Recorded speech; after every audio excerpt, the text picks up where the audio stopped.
Hello, and welcome to Historical Humans Reads, where we take primary sources and bring them to your screen.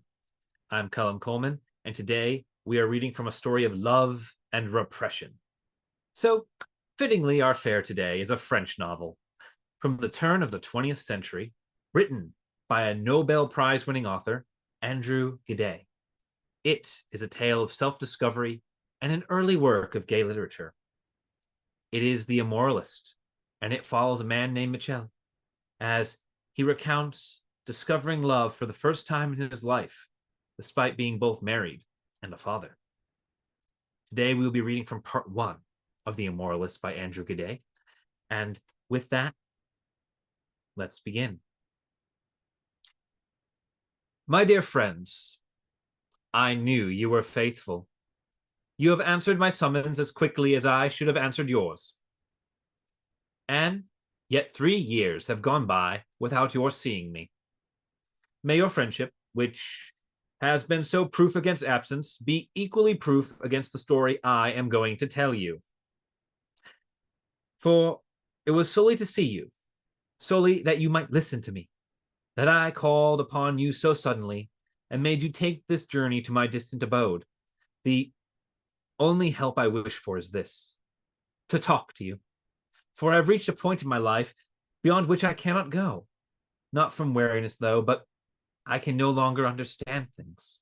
I want to talk, I tell you.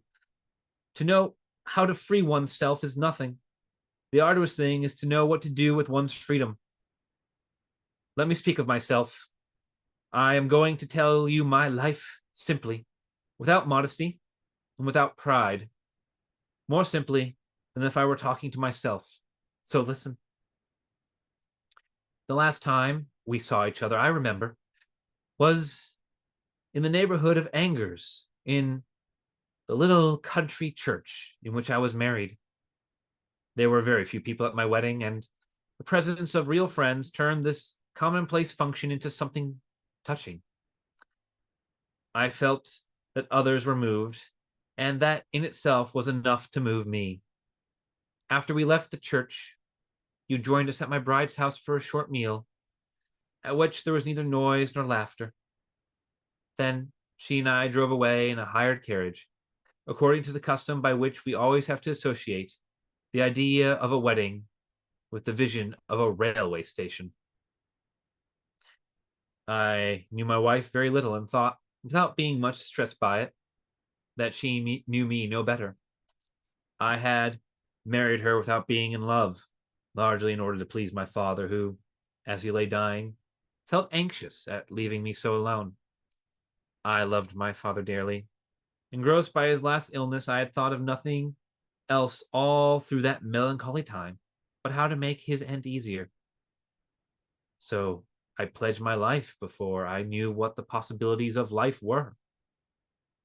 Our betrothal took place at my dying father's bedside, without laughter, but not without a certain grave joy. So great was the peace it brought him. If, as I say, I did not love my betrothed, at any rate I had never loved any other woman. This seemed to me sufficient to secure our happiness, and I thought I was giving her the whole of myself, without having any knowledge of what that self was. She was an orphan as was I, and lived with her 2 brothers. Her name was Marceline. She was barely 20. I was 4 years older. I have said I did not love her. At any rate, I felt nothing of what is generally known as love. But I loved her, if that word may cover a feeling of tenderness, a sort of pity, and a considerable measure of esteem.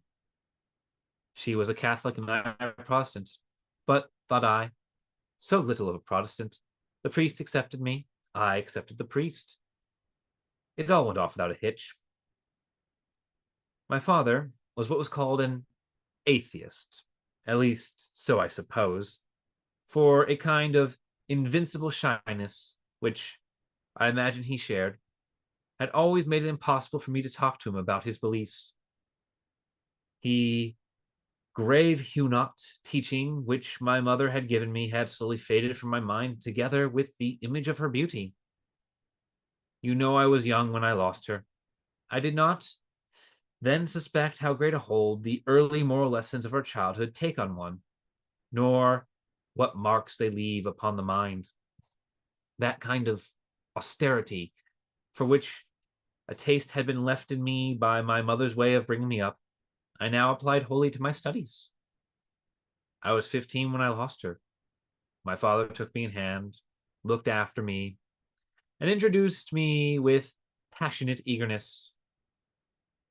I already knew Latin and Greek well. Under him, I quickly learned Hebrew, Sanskrit, and finally Persian and Arabic.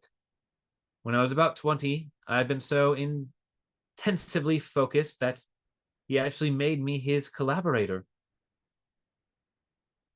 It amused him to claim me as his equal, and he wanted to show me he was right. The essay on Phrygian cult, which appeared under his name, was in reality my work. He scarcely read it over. Nothing he had written ever brought him so much praise. He was delighted. As for me, I was a little abashed by the success of his deception. But my reputation was made. The most learned scholars treated me as their colleague. I smile now at all the honors that were paid me. And so I reached the age of 25, having barely cast a glance at anything but books and ruins, and knowing nothing of life. This has been an excerpt from The Immoralist on Historical Humans Reads. If you enjoyed this video and would like to hear more excerpts from the original text, please subscribe to be notified of the next one.